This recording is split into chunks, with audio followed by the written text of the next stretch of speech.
So today is another episode 4 of the Voyage of the Star Mermaid. And don't worry if you haven't caught up with all the other episodes yet, because I'm going to catch you up right after the intro. Hi folks, and welcome to Sharp Mountain Games. Here we talk about group role-playing games, solo role-playing games, and there are plenty of actual plays in the playlist. You can check out our print and PDF products at Amazon, Lulu, Drive-Thru, and Roll20, and they're all linked below. Let's get started, and we're glad you're here. So you can see I have everything set up, and let me tell you what we're doing here. So we are playing the Voyage of the Star Mermaid, and you saw the Star Mermaid before, so you can see that it's kind of like a fantasy science fiction mashup. So if you like things like Spelljammer or Starfinder, I think you'll really like this. Now, what do you need to play? You know, how Bob Ross always says, here's what you need to paint along today. Well, if you want to play along today, maybe you want to play this same adventure. Maybe you like these characters, or you want to make up some of your own, or you want to do your own adventure. Either way, what you would need is streamlined superheroes if you want to use this exact rule set. That's the rule set I'm using. It's my rule set. It's linked below. It's $2.99 on Drive-Thru, and we're going to apply it in a fantasy way. But what I would say is, don't worry about that. If you don't, I hope you would consider purchasing it if you like this.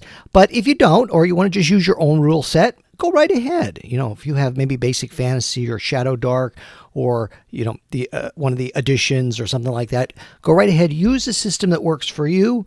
And mine is pretty simple. It has 4 attributes, and you have your bonuses here, and you roll a d20. Very familiar.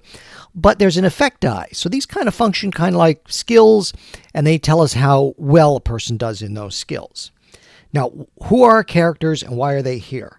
So our main character is the halfling planetary scout, Sunday Roamer. I'm having trouble getting him up from the battle mat here. And this is just a homemade battle mat I made from a pretty cheap canvas. So he is Sunday Roamer. He is a halfling planetary scout, and he is a bit new to this whole thing. He hasn't done a whole lot of missions, and this is his first major assignment aboard the Star Mermaid, which is, you know, a more major ship. So he's, you know, this is his first tour, so he's always kind of nervous. Is he doing things right? But he's starting to fit in.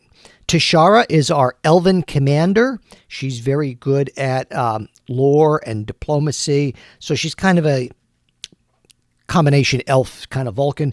B2X1 is our robot or construct character. He's a security droid, and he's been just newly awakened, newly brought to sentience. So everything is new to him, and he's really enjoying this mission.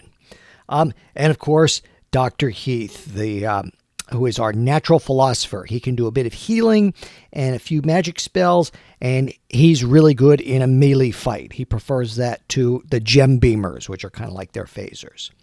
So where are they, and why are they here? They are on the planet Beacon, which serves kind of as a lighthouse for ships that are going to go exploring in the Mulvey Cook Expanse, which is a new part of space. And in fact, the Star Mermaid hopes to explore and come to some new planets out there. But there was something wrong at the lighthouse, and they beamed down. The animals were very aggressive, much more aggressive than they should have been. They attacked the party.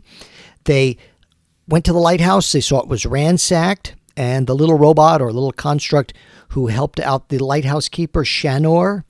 Shanor is a wizard, a male human wizard.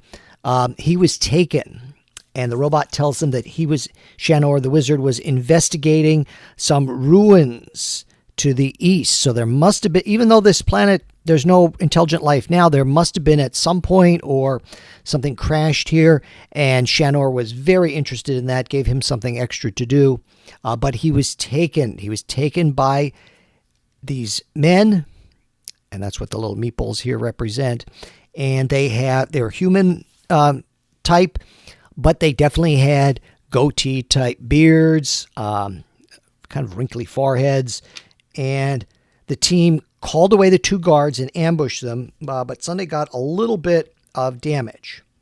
Now, luckily, they found the 3 healing potions that Shanor had in his lighthouse.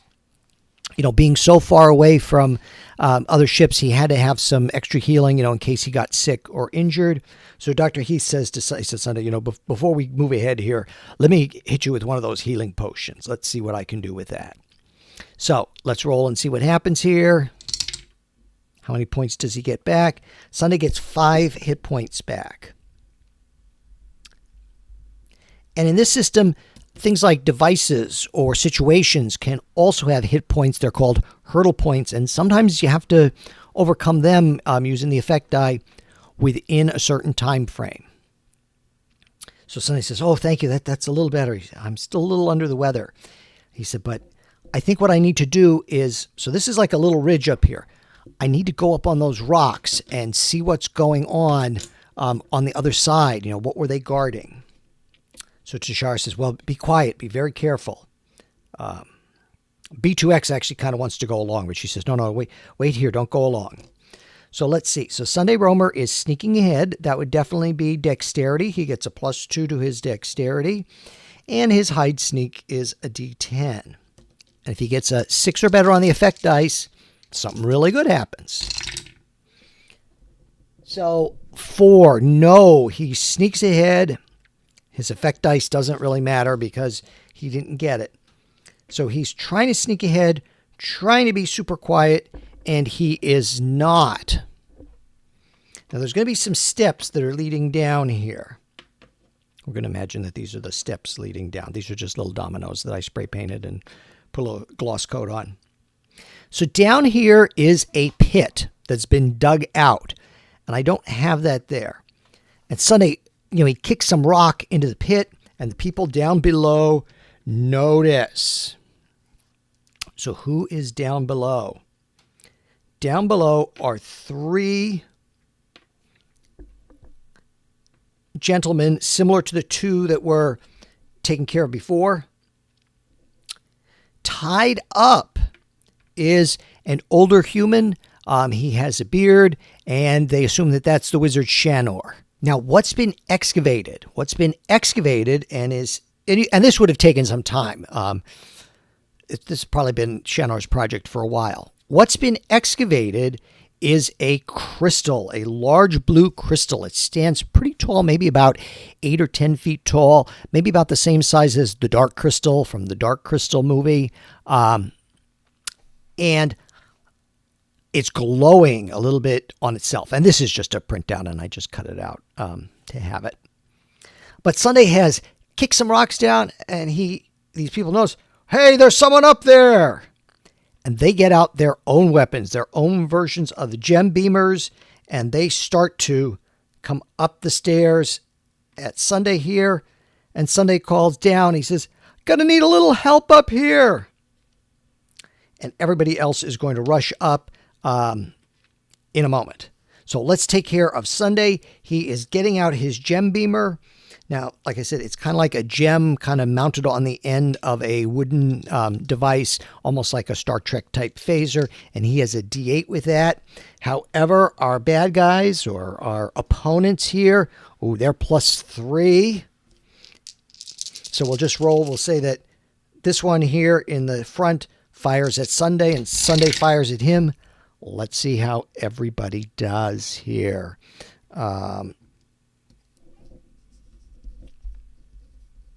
So Sunday with his bonus is definitely going to hit for 6 points of damage. Now, he doesn't do any additional damage, even though he's above the 6, because it's extra damage that you get. But this guy's shot is true as well, and he hits Sunday for 4. And remember, Sunday's already been damaged on this thing. Because he kind of sometimes takes the lead, he can take some damage there. So let's see who's next. Dr. Heath runs up and tries to tackle this guy. Tries to go hand-to-hand combat with him because that's what he's best at. And let's see. I'm going to say that we'll still use the D8 against here, Dr. Heath. So Dr. Heath says, leave my little friend alone. Oh, Dr. Heath hits for 4 points of damage there. Woof. He knocks this guy back quite a bit.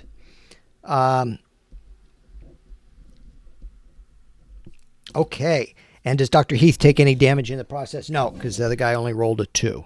I don't know if you can see all the rolls there. All right. So Tashara is going to come up here on the ridge as well. Let me turn this rock a little bit just so that she can sit a little better there. So they're kind of exposed here.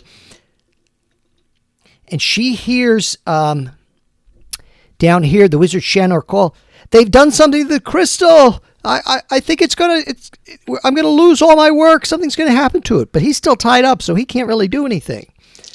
Tashara says, "Well, we have to take care of things up here."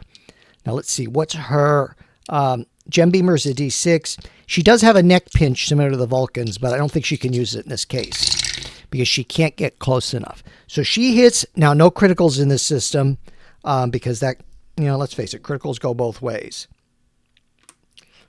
I think she's going to aim for, she sees this one in the back here. He seems like his clothing is maybe just a little bit more elaborate. So she's going to aim at him. Oh, and they got a 1, so they miss. So she hollers, "You three see what you can do up here? I have to get down to the doctor." Now B2X1 clambers up here. And, he sees some action. He is happy to get in action. I think he's going to run at the second guy because he's going to try and use his unarmed. He is going to get close and personal. Let's see how they do. No, B2X1 misses. Maybe he was stretching himself a little bit trying to do that attack, so quickly. And he gets hit because this guy sees him coming, gets out his gem beamer and aims, almost point blank at him and shoots him and does 8 points of damage. Okay, new round. So Sunday is going to go after the leader here because he saw Tashara do that. And I think I gave them an extra attack last round. So I think I goofed that up. So what I'm going to do is I'll do one less this round. I won't have them Sunday get an attack on him just to make it even here. So does Sunday hit? Yes, he hits the leader for 4 points of damage with his gem beamer. Now they have them set on stun, but he doesn't tell them that. Okay, now the doctor is up and close personal with the other opponent here. So the doctor is swinging his fists. He's a two-fisted doctor. Yeah, he clocks him really good in the jaw. Oh, but again, they're so close. Dr. Heath takes some damage here too. And I've got to honor the failed roll. I mean, if things don't go well here, we'll take it from there. I suppose we will. Okay, so we didn't give that guy a turn because I goofed up last round. So let's have Tashara next. She is going to run down here, and she sees that some kind of magical device or technological device has been attached to the crystal. And she calls to him, "Can you help?" He says, No, try it yourself. There's no time.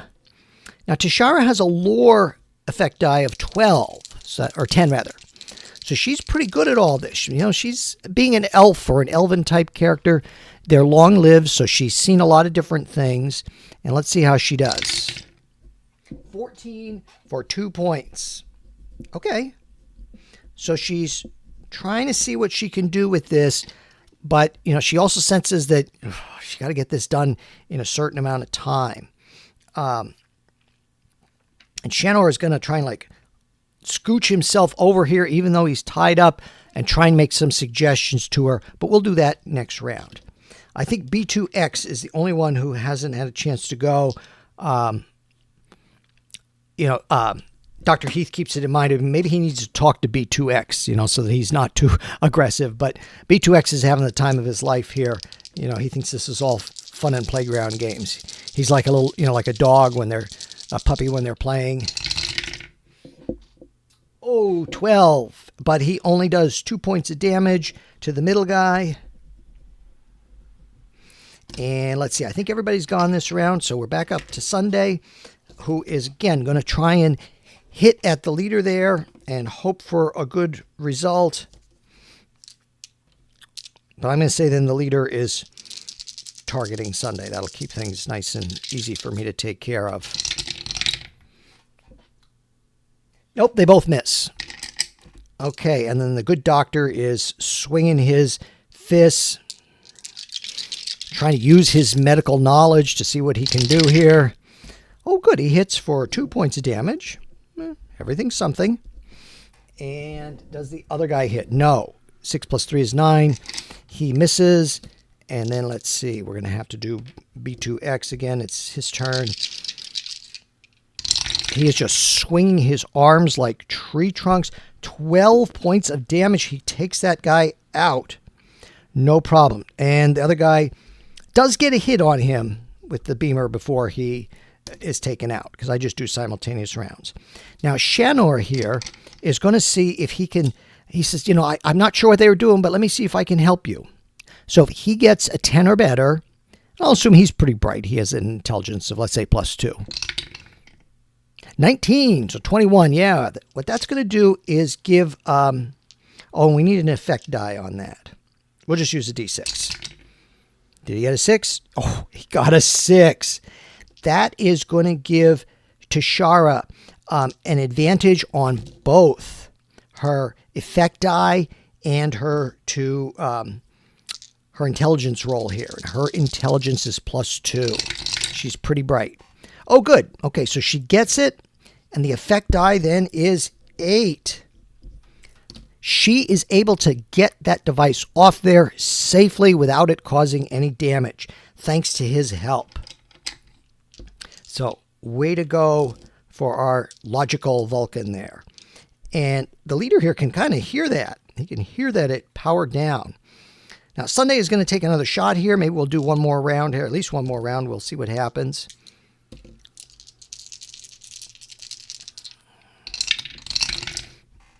He is aiming at the leader, does 2 points of damage there. Not a lot. Does the leader hit him? Yes. Hits Sunday for 6. Okay. Come on, Dr. Heath.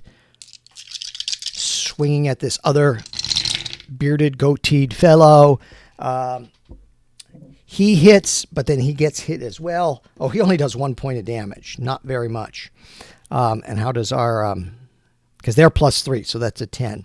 He hits Dr. Heath for 3 points of damage.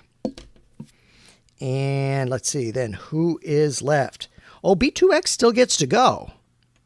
He is going to come in here, and he is going to try to clock that leader. Oh, and Tashara didn't go this round either, so this might... We got some ganging up going on here. So B2X is coming in, just swinging away. And we'll do Tashara at the same time. What's her gem beamer? Is a D6. So we'll just roll them both at once, see what happens. And they're both going after the leader. Okay, 7. Oh, good. +3 is 10. He hits up. He knocks this guy out. Now, the other guy is getting nervous. And he pulls something from his belt there. Now, let's see if he is able to call up. He seems like he's trying to make a call here. Let's just say 50-50. 1, 2, 3 is in the player's favor. 4, 5, 6 is in the opponent's favor. 4, 5, 6. That's what the dice said. He is able to hit some buttons, and immediately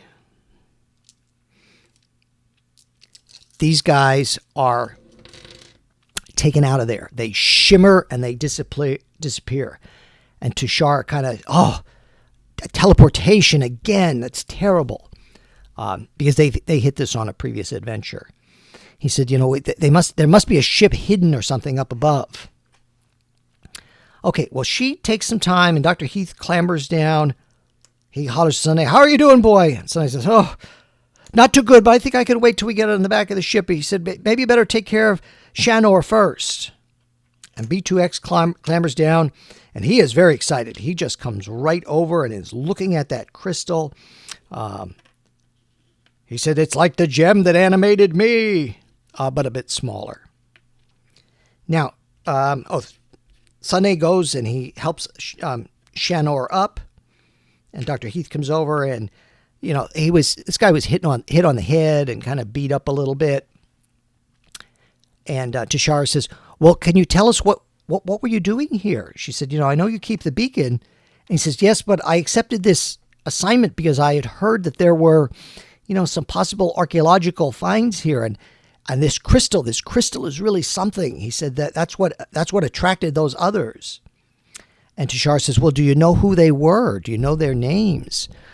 He says, no, I haven't seen them. He said, but I've heard rumors of pirate activity, and possibly there's an empire that's trying to expand into our region. He said that the Nognilks or something. He said, I'm not sure how to spell it. He said it's a really odd set of names. He said, but I know that they're trying to expand into this area. So Tashar says, well, what is this crystal? What's going on here? And he says, oh, wait, let me show you. And he goes over, and he said, now, quiet. And he puts his hands on the crystals. And they can see that the crystals become clear now. Very, very clear. And they see people within the crystal. And in their minds, so they don't hear it audibly, but they hear it in their minds, they hear the voices of these people. And they can see, now these people are humanoid, but they have very pale white skin, very pale hair, very large, fully black eyes, and they communicate. Our planet was in danger from a plague, but we were able to transfer our essences into these crystals. Now, Shanor is not like in a totally deep trance, so he can start to explain. He says, yes, they live sort of an imaginary life in here. He said, in here, inside, their essences, they have cities and pastures and forests. They have their own world where we're able to transfer their being in here. He said, now, it's not a real world, of course. He said, but, they have some semblance of life and existence. He said, however, they want to be free. And they hear, and Sunday's like really, he's moved by all this. He's moved by the fact that they want to be free of it, because he left his own world to explore too. Yes, they say, we want to be free, to have bodies once again. And the wizard Shanor is not sure about this. He says, yes, he said, I don't know how to, of course, give them bodies back. He said, that's something that's a little bit beyond me. He said, but, maybe in your travels, you'd be able to find some ways. And Sunday almost can't resist himself. He asks, are you content in there? He hollers in. And they respond, yes, we're content, but we would like to be free to live again and to have children and to have families and even to grow old and die. And some of our youths, one in particular, really wants to travel. Perhaps she would be an aid to you, or if she goes, perhaps she could travel with you. And then, if there is a way to do this, you could return to this planet. Now, Tashar says, well, she looks at Dr. Heath, because they're the ones who've worked together the longest. Do you think this is any danger to the ship? And he says, well, I don't see how. He says, it's just a crystal. I don't think, it seems like they were the ones being attacked. Perhaps those Nognilks, whatever they are, were trying to, drain this crystal or drain their life energy, or to perhaps learn how to trap other people in crystals. That's his thinking as a doctor. And she says, well, how would we do this? She says to the people inside. And they say, one of our youths, she will go into one part of the crystal, and you'll have to break it off. So they agree to this, and they can see one of the figures, a younger female figure, goes into like one of the side crystals. Now, the side crystal is much, much smaller. It's not like huge, maybe the size of a loaf of bread. I'm thinking something around on that size, maybe even a little bit smaller. And they see the face within there. Let me show you the face. I just have a card here. I hope it's very visible. So this is Lysanor. So Lysanor goes into that crystal, and they can see her face in there. And B2X1 comes, and very carefully, I'm not making a roll, he breaks off the bottom, and they can see her face within there, within the crystal. And Sunday says, well, can we talk to her? So he comes over, and he just very gently presses his hand up against the crystal. And he can feel, like a glow, not really a warmth. It's an odd sensation, but definitely a glow within there. And she says, yes, I'd be very happy to travel with you. And Sunday, he's, a bit enamored by her, and he, because this is fascinatingly weird. And he says, "Oh yes," and he says, "and someone will come and sit with you and talk with you every day and tell you what's going on. We'd be so happy, and perhaps your people could give us some information." She says, "Oh sure, yes, definitely. Hopefully we can help in that way." They will take Shanor now back to his house, back to the beacon, and spend some time helping him get that back in working order. Now they're leaving the crystal behind, so the big crystal, that has to stay here. But they have the small crystal, and B2X1 gives it to Sunday, and Sunday puts it carefully in his pouch. He wraps it very carefully in some cloth that he has there. And they're going to make their goodbyes to Shanor. And Tashar, of course, says, "Well, I'm sorry, you had to undergo all this. This is, of course, very frightening. But what I'm going to do is I'm going to request for our captain that maybe the fleet can provide you with some extra help here, maybe even a security officer, for some companionship, during your tours of duty." And he said, "Well, I don't know that I need somebody down here." He kind of brushes that off. And she says, "Well, at least some extra patrol that will be checking up on you. Maybe even a scientific mission would come to study that crystal a bit more, because we could see if there is any way to bring those people back out of the crystal. And then definitely there'd be a larger contingent in here, but maybe you wouldn't be so lonely. You'd have more people around." And he says, "Well, perhaps." He says, "But I thank you so much for your help." And they are going to go back to the ship, and they teleported down here. So they did not have to take a shuttle this time. So I'm going to... we'll keep that for another time. And they are going to go back to their ship. So this is it's kind of like the Starship Enterprise a bit, but it is wooden. So we'll have our wooden decking, and they beam back up. And of course, they're going to have a debriefing with their captain, Captain Weston. So here's his office. I think he had a bigger desk. And if you're playing at home, you don't need all this stuff. If you're just playing in a notebook, you don't need all the scenery and things like that. I just do that because I'm taping this, but it can make it more fun. You can do it, of course, if you want to, if you have a place to leave things out. And the Captain Adam Weston. "Oh, so I understand that we're able to get the beacon back up and running." And Tashara said, "Yes, we were able to effect the repairs." And, she explained, she says, "We were attacked by these people, these Nognilks or something. It's an odd name. I suspect it sounds different in their language. But they were after this crystal that's down there. So I'm hoping you can contact the fleet and request maybe a scientific mission. Maybe they can have some more security guards to prevent this in the future." And he says, we may be the first. I've never heard of, in my briefings, anything about these people. We may be the first people in contact with them. They seem very aggressive and expansionist. If they're coming all this way, and they're definitely invading our territory. He said, "We didn't detect another ship here in orbit." He said, "Perhaps they have some kind of magic that keeps them hidden. Definitely this will bear further looking into." And then the doctor also talks about the Lysanor's crystal, and they show it to the captain and Lysanor herself. "Oh, I'm requesting," we'll bring her back. "I'm requesting, that I may come aboard, and perhaps in our travels together, we can find some way to free my people from the crystal. We were placed in that crystal, and they were sent to this planet because our own planet was suffering from a plague, terrible illnesses. Now we don't have it anymore, but hopefully there'll be a way to find them new bodies." And the captain says, "Well, that's interesting." He says, "It's something we can keep in mind as we do our explorations further into the Mulvey Cook Expanse. We could certainly ask around to see about that." He said, "Adding new people and new knowledge to our own is quite a thing."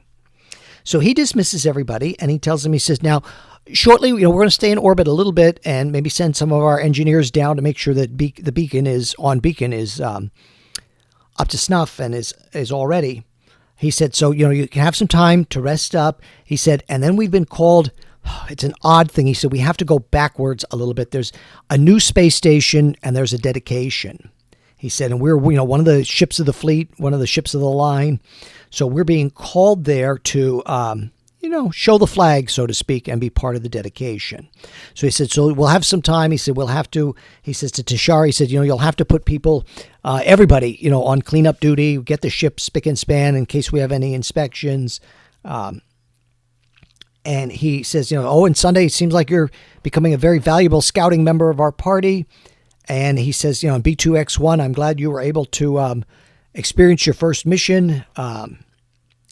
And the doctor kind of pats B2X1 on the shoulder and says, I'll take him under my wing. We'll make a good soldier out of him yet. So he dismisses them. And Sunday is going to be, he's kind of put in charge of finding a safe place for this crystal. So there would be a cabin where it would be safe. And he's kind of talking to her as he's holding the thing. And coming down the corridor is Lieutenant Summer, who is our halfling pilot. And she sees Sunday kind of talking to himself as he's holding this crystal.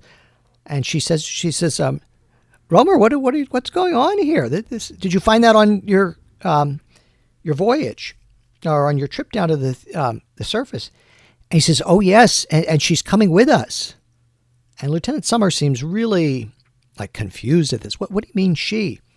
And he says, he said, but be very careful. He said, just put your hand on the crystal. He doesn't give her the crystal. He's afraid she's going to drop it. So he kind of holds it and she places her hand up on it. And then suddenly she is now able to see Listenor in there and to talk with her. And Sunday makes the introductions. So Sunday says, we have to find a safe place to keep this crystal. He said, I've been charged with that. And he said, and more importantly also, certainly I trust our crew. She's going to need companionship. Can you imagine being trapped in here all day, every day by yourself? So we'll need to take time to stop and speak with her. And, perhaps you'd even be able to befriend her. And Lieutenant Summer says, well, maybe. And so together, and Lieutenant Summer notes that she says, I know things a little bit better than you around here. Perhaps I can go and we'll see if we can get her an empty cabin and one where she can watch at the stars too as we go, give her something to do, or perhaps even a way to get her access to some of the books and scrolls that we have here, that she could look at those too during the day. That's where we're going to leave it for today. I hope you had a good time. I hope you'll like and subscribe if you did enjoy this, and maybe leave a comment if you enjoyed it. And if you like these characters, we'll see where they go next. And just very importantly, thank you for watching. We'll see you next time.